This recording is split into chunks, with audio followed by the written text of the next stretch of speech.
Et bonjour à tous et à toutes, c'est Cyril et on est sur un petit build order sympa que je vous ai, on va dire, travaillé pendant un long moment et qui ne demandait qu'à sortir en VOD. Alors, on va lancer la VOD. On va d'abord faire un petit point sur le build order. Ok, tac tac tac, alors avance un petit peu. Ok, donc là, donc on part sur un dépôt bien évidemment totalement normal, sauf qu'on va enchaîner très rapidement. Vous allez le voir, ah non, peut-être pas maintenant la pause. Voilà, sur un gas first. Sur un gas first, et en fait là, c'est super important de regarder. Normalement, non, ok, c'est pas celui-là, c'est celui d'après. En fait, le VCS d'après, voilà, on le cancel. Pourquoi? Pour poser une Rax, pardon, une Rax. Et en fait, qu'est-ce qui se passe? Qu'est-ce qui se passe à ce moment-là? Désolé, je mets la pause. Je sais que ça peut être frustrant pour les gens qui regardent parce que même ça me frustre quand on met la pause à des moments. Bon, voilà. Mais là, c'est important. En gros, que je vous explique parce qu'après le build order va s'enchaîner et je devrais dire d'autres choses. Là, ce VCS qui est cancel, c'est super important. Et c'est un choix, pas capital, mais qui peut vraiment changer beaucoup de choses en fait. On dirait pas, oui, c'est un VCS, ça va, c'est pas grave. Mais surtout en TVT, en Matchup Mirror, en fait, un VCS de différence, ça fait une grosse différence. Tout simplement parce que c'est un VCS de plus, donc c'est de l'économie en plus, et sur un long temps, ça fait la diff. Donc pourquoi on cut ce VCS? Simplement parce qu'en fait, vous l'avez vu, c'est pour pouvoir positionner une Rax. Et en fait, ce qui se passe, c'est qu'en termes de temps de production et de vitesse de production, on est sur un gas first, Rax first. Alors vous allez me dire, ouais, mais t'es chelou, Ferrou, ça peut pas exister un gas first, Rax first. Et en fait, si, en fait, dans le sens où euh, j'ai fait un gas first, donc ça vous l'avez bien compris. Et en fait, comme j'ai cut mon VCS, comme j'ai supprimé en fait, je ne l'ai pas lancé, enfin je l'ai supprimé de la recherche, de la formation, n'est-ce pas? Eh bien en fait j'ai pu lancer une caserne, une Rax, euh, au même timing auquel j'aurais pu lancer une caserne si j'avais bien simplement pas fait de gas first. Ce qui fait que j'ai non seulement le timing d'une Drax qui sort au bon moment, comme si c'était une Drax en first, mais en plus j'ai un gaz. Bien évidemment, c'est l'économie qui a payé. Voilà, c'est le VCS qui a pris. Et ça, c'est super important, hein. Alors, une fois qu'on retrouve un équilibre sur le VCS en termes de minerais, qu'on peut renchaîner les VCS, c'est là qu'on prend le deuxième gaz. Voilà.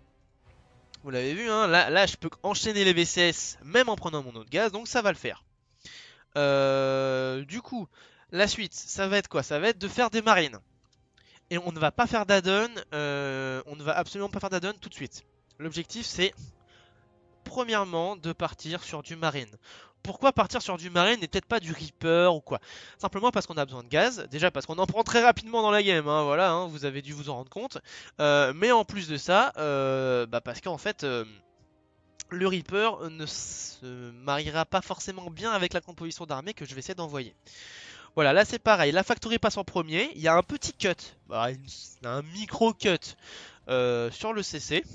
Et donc en gros, ce qui se passe, c'est tout simplement que le CC se transforme en station orbitale juste après. Voilà. On enchaîne avec un dépôt. Alors on s'est fait scouter, bon, ça arrivera plus ou moins toutes les games si les mecs sont pas trop mauvais en face. C'est pas très grave de se faire scouter. Le TVT de toute façon c'est majoritairement du one base. Enfin, je dis ça, peut-être que je dis n'importe quoi, alors vous allez peut-être me corriger. Mais moi, de mon point de vue, non seulement j'en subis, mais j'en mets beaucoup. Voilà. Donc, qu'est-ce qui se passe là? Il se passe que j'ai envoyé une mule, et c'est très important que je vous le signale maintenant, parce que après, le CC va plus du tout servir à ça. Important aussi, on part sur 3 marines. 3 marines. Pourquoi 3 marines? Simplement parce que des petits bonshommes comme lui, sont très souvent capables de vous faire très rapidement 2 Reapers. Ou même un Reaper, puis suivi d'un autre Reaper, etc. Et donc, quand on n'a que 2 marines en fait, eh bien on ne peut tout simplement pas out DPS 2 Reapers. C'est simple, on ne peut pas les out DPS, même si on commence à les attaquer avant. Et c'est pour ça que ce genre enfin ce nombre en fait de marines, voilà, vous permet de faire ça. Parce que s'il y avait eu que 2 Reapers, il s'en serait sorti. Il aurait eu plus de Reapers, parce qu'il y en a un autre, voilà, il y en a un autre qui arrivait. Et donc en fait, mon réacteur serait toujours, enfin, serait plus ou moins terminé, mais j'aurais pas de marine sur place et j'aurais pas d'unité en fait. Et les trois Reapers sont arrivés, ils m'auraient pété mes deux marines, etc. Et donc m'auraient vraiment mis mal. Ah voilà. Important, le scan. Je vous ai parlé tout à l'heure de la mule que j'ai envoyée, donc c'est un petit peu standard pour tout le monde. Mais le deuxième, enfin le deuxième 52 minerais, c'est impérativement à envoyer, 52 minerais, 50 d'énergie pardon, c'est impérativement envoyé en scan. Tout simplement, hop, pour voir ce qu'il se passe, eh bien, en face. Voilà. Si je sais qu'il y a un CC, eh ben je sais déjà que mon push va forcément aboutir. Si je vois qu'on est sur une factory avec un laptech, sur un spatioport un réacteur et sur une rack sans add-on, je vais pas y aller. Parce que ça pue le double King Tank. Et double King Tank, c'est pile poil le counter de mon build order. Donc, reprenons. Voilà. Alors j'ai pris de mes marines dans mon medivac pour aller checker. C'est super chiant souvent de se manger un Reaper qui run by pendant qu'on est en train de go son adversaire. Là j'ai vu qu'en face il y avait deux racks et que la factory n'était pas terminée. Donc forcément, qu'est-ce que je peux en déduire en tant que Terran? J'en déduis que le mec, il a forcément cessé. Parce qu'il y a trop de gaz qui n'ont pas été dépensés, parce que en fait s'il y avait eu un spatioport tout de suite, eh ben, ça veut dire qu'il y aurait eu moins de minerais de prix, mais plus de gaz, donc ça aurait été équilibré, il n'y aurait peut-être pas de CC. Mais là c'est sûr il y a un CC. Quand vous voyez de Rax et que la factory est même pas terminée à ce timing là, c'est qu'il y a forcément un CC, ou alors le mec il a 800 de minerais en banque. Donc voilà. Donc qu'est-ce que je me dis moi? Je me dis bah forcément, je suis en train de go avec des marines et un tank et un medivac. Normalement, le mec, il a même pas le temps de faire un tank le temps que j'arrive sur la map, chez lui. Donc, il aura quoi? Il aura des Reapers, il aura peut-être des marines, peut-être un bunker. Franchement, avec un tank ou deux, ça se fait. Voilà, donc très important aussi de mettre, alors là c'est un petit fail, mais de mettre ces tanks dans le medivac. Pourquoi mettre ces tanks dans le medivac? Eh bien tout simplement parce que ça permet, dans une situation où la personne en face a des cyclones, et qu'il vous harasse un peu vos marines, hein, qu'il arrive et qu'il vous tape, etc. Et qu'il t'aidera un peu en tuant des marines au fur et à mesure, bah, de booster en fait, de booster avec le Medivac et de tout simplement tuer ou au moins endommager fortement euh, les, euh, les cyclones qui vous embêteraient. Alors je remets pause, hein, désolé. Les cyclones qui vous embêteraient et donc de les mettre mal et donc de les empêcher de vous faire beaucoup de dégâts. Pourquoi aussi c'est dans le Medivac? Tout simplement parce que si ce monsieur Jojo avait eu un tank en haut de la rampe, ce scan me l'aurait déjà signalé. Parce que bien évidemment le troisième scan est enfin le troisième 52 minerais est aussi à utiliser en scan. Parce que si jamais le mec vous arrivez et vous voyez qu'il a 3 cyclones, 20 marines et qu'il a le steam, ou que tout simplement il a de quoi vous reboot avant même que vous vous positionnez, voilà, on va commencer à mettre son tank siège ici plutôt que là. Voilà, ça fait toute la différence. Et du coup en fait je reviens sur le tank en haut de la rampe. S'il avait un tank en haut de la rampe, eh bien booster avec mon Medivac permettrait, en dropant mes tanks sur le sien, de le tuer. Et après, bah, de prendre une meilleure position, genre remettre ses tanks ici pour vraiment empêcher le mec de repositionner un tank en haut de la rampe, etc. Mais bon, là ce n'est pas le cas. Et puis ça protège un peu les tanks au cas où ils se prennent des mines ou quoi. Par contre, effectivement, ça peut être un danger si si vous n'êtes pas attentif et que votre medivac se fait sniper, votre push est totalement avorté.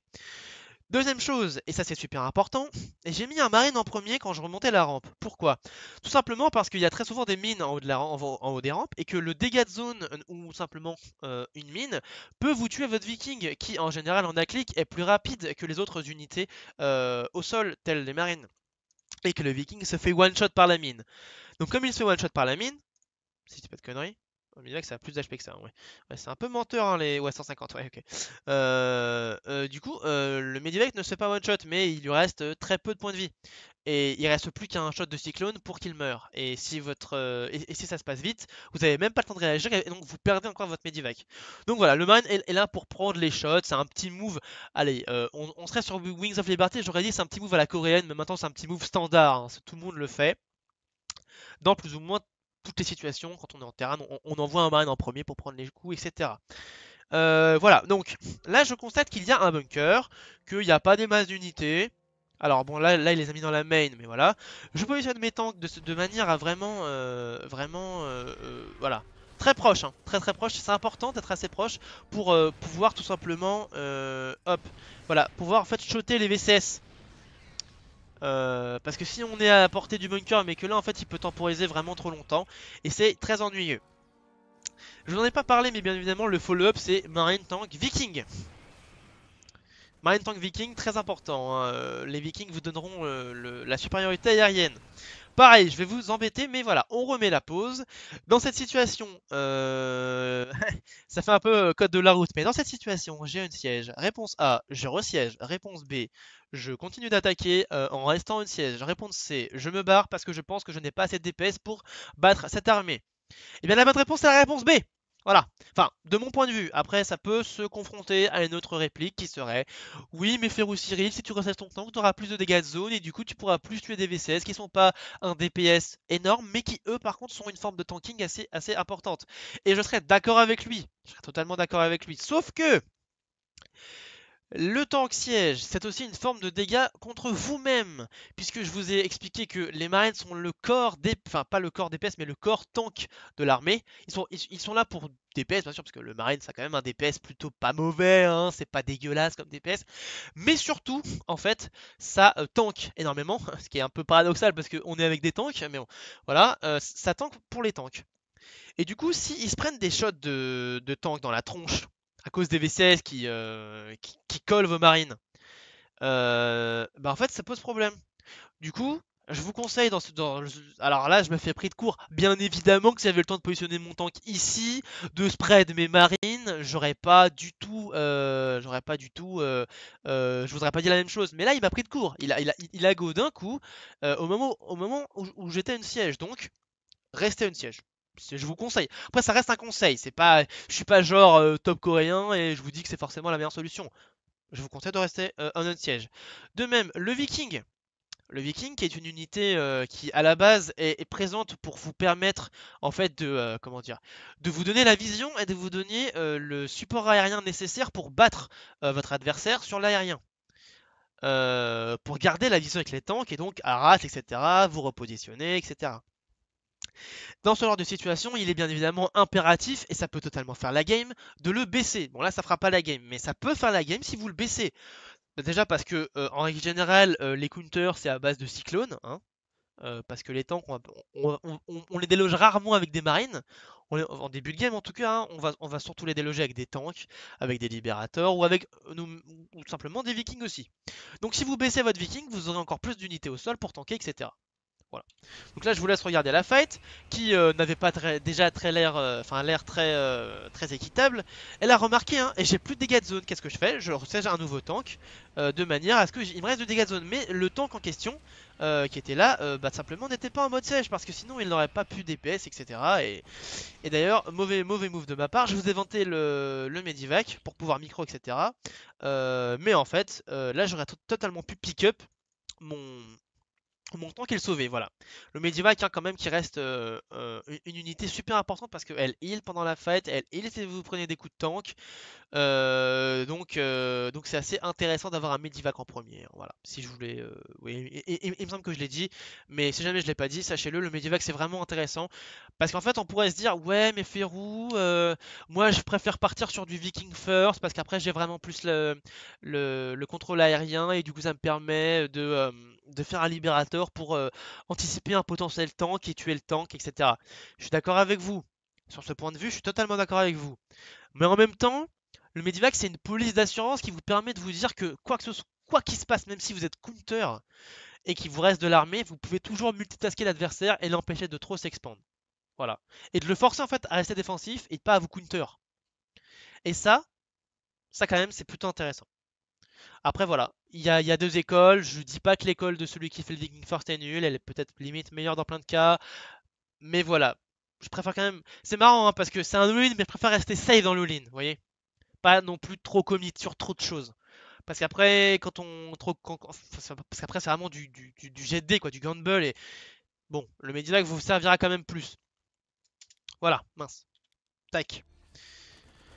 Alors bien évidemment, il faut vous dire que vous aurez très souvent ce genre de réaction, hein. Bon voilà, on va pas la commenter pendant 3 heures, mais très souvent ça finit comme ça. Alors maintenant, on va... Voilà, hop, on va revenir sur le jeu. Comment faire pour contrer ce build order? Parce que là, je vous donne le build order, mais moi, je suis un mec sympa, je vous file le counter aussi, voilà. Alors, le counter. Je crois que je vous en ai déjà plus ou moins parlé en vous expliquant que quand on avait enfin, un réacteur sur un spatioport rapide et un laptec sur une factory rapide, donc double viking tank, ça counter, hein, ça c'est le counter hardcore. Si vous savez que votre adversaire va faire ça et que vous faites un 1-1-1 viking tank sur B2 into B3, parce qu'en gros ce qui se passe c'est que je pense qu'il faut d'abord faire le 1-1-1 puis partir sur B2 B3 et attendre que l'adversaire vous attaque.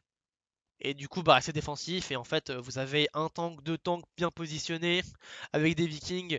Il suffit qu'il y ait un bunker, le mec ne va jamais, mais jamais passer. Jamais, il pourra jamais passer. Donc voilà, ça c'est pour le hard counter. Maintenant, il existe des counters qui sont pas des hard counters, mais qui sont quand même des counters. Par exemple, déjà des counters en termes enfin, de vision de jeu, de gestion du jeu à un moment. Vous êtes parti sur beaucoup de Reaper en début de game, et là vous voyez, oh là là, le mec a fait un tank rapidement, ça veut dire qu'il va molline, il fait le build à Ferro Cyril. Bon, qu'est-ce que je fais? Première des réactions, poser des bunkers, et pas forcément qu'un seul, hein, peut-être plusieurs, pour vraiment temporiser à mort. Parce que comme vous êtes parti sur du Reaper, vous n'avez pas forcément de tech. Hein, vous n'avez pas forcément de Rax, pardon, de factory. Deuxièmement, donc faire un tank rapidement. Mais deuxièmement, vos Reapers, faut pas les garder à la maison. C'est simple, vous les planquez dans un coin. Mais vraiment, hein, vous les planquez dans un coin. Et vous en laissez limite un mourir au milieu de la campagne. Bah écoutez, il va mourir, c'est pas grave. Si vous avez de la micro, vous le perdrez pas. Et en gros, qu'est-ce qui se passe? Bon, là, je parle quand même de 5-6 Reapers, hein. Je parle pas de 2 Reapers. 2 Reapers, ça va pas faire grand chose. Ou un Reaper, ça va pas faire grand chose. Mais 5-6, c'est vraiment un bon nombre. Vous les planquez par là. Voilà, par là, dans ce genre de coin là. Et en fait, qu'est-ce qui se passe? Bah, dès que le mec va sortir, vous mettez votre Reaper ici, c'est le best endroit pour savoir que le mec, bah déjà il est en milieu de carte, donc bah pour revenir ça va être compliqué. Et du coup vous partez. Voilà, vous allez dans la base du mec et vous foutez le bordel.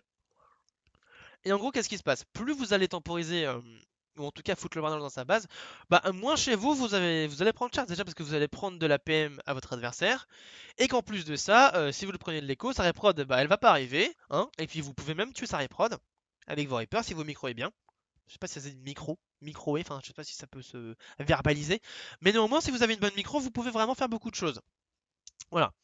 Alors je vous assure pas que ça va vous faire gagner la partie parce que vous êtes quand même face à deux tanks, un Medivac et quelques marines. Donc si vous êtes parti sur beaucoup de Reapers, bah, ça va être compliqué quand même, hein, d'avoir de quoi répondre à ça, mais ça peut vous arriver. Deuxième chose, le build order drop Cyclone. Il y a un build order qui est fait par pas mal de gens aussi en TVT, qui est de partir sur du drop Cyclone avec un CC plus ou moins rapide. Et donc ce build order là, il est vraiment super chiant. Parce que quand on fait ce build order là en question, que je fais assez souvent en ladder, pas tout le temps, hein, faites gaffe quand vous me jouez là, si jamais vous me jouez, voilà. Mais ça peut arriver. Et en gros, bah, comment dire, ce drop arrivera plus ou moins quand vous serez ici, sur la map. Du coup, ça vous temporise à mort, ça vous force à back. Parce qu'on peut pas gérer deux cyclones avec une reprod avec un tank et un viking, hein, voilà. Enfin, si c'est possible, mais vous allez perdre des VCS, ça va vraiment être chiant, etc. Donc il va vous mettre mal, il va vous tempo en fait. Généralement, si vous prenez ce build order et que ça se passe bien pour le mec qui vous attaque, en fait vous avez presque perdu parce que lui il a un CC et en plus il vous agresse en premier. Du coup, en gros, votre go, faut absolument qu'il parte quoi. Mais en même temps, s'il part, vous perdez des V16. Donc ça vous fout vraiment mal, voilà. Et troisième build order, mais là c'est vraiment un cas ultra rare. Mais ça peut arriver. C'est les petits malins. C'est les petits malins qui partent sur du fast BC. Pourquoi est-ce que je vous dis que c'est super fort? Enfin, BC c'est super fort parce qu'en fait, je me suis rendu compte qu'il y avait des mecs qui partaient sur du fast BC alors que ils avaient réussi à avoir une B2. Et du coup, en fait, bah, vous vous dites, ouais, c'est bon, je suis en train de niquer sa B2, ouais, je vais mettre en mal et tout. Et là, vous avez le BC qui pop. Et vous êtes avec vos pauvres marines et votre viking là qui se prend un Yamato dans la tronche, qui se fait one shot. Là, vous dites, putain. Qu'est-ce que je vais bien pouvoir faire? Le mec va en avoir un deuxième dans 50 secondes. Oh là là. Et du coup, en fait, bah, ce build order là vous counter plus ou moins. Donc, bon. faut bien scanner quoi. Faut vraiment bien trouver, faut limite scouter au début, mais après je crois que dans le build order que j'ai fait, si vous scoutez avec un VCS trop tôt, vous n'allez pas avoir assez d'écho pour envoyer les marines, ou le tank, ou le viking, ou etc. Et du coup, bon, le scout est plus ou moins prohibé puisque vous faites vous-même un all-in, donc normalement c'est que vous devez avoir l'armée nécessaire pour contrer votre adversaire. Voilà. Donc si jamais ça vous a plu, eh bien n'hésitez pas à liker, n'hésitez pas à partager et n'hésitez pas à vous abonner. Et n'hésitez surtout pas à en parler à vos amis et à vos familles et même à votre chien si jamais ça vous fait plaisir.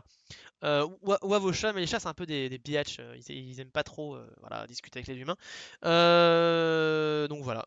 Des retours si possible, des commentaires. Ça ne me fera que plaisir. J'espère que vous avez apprécié ce tuto et je vous dis à la prochaine.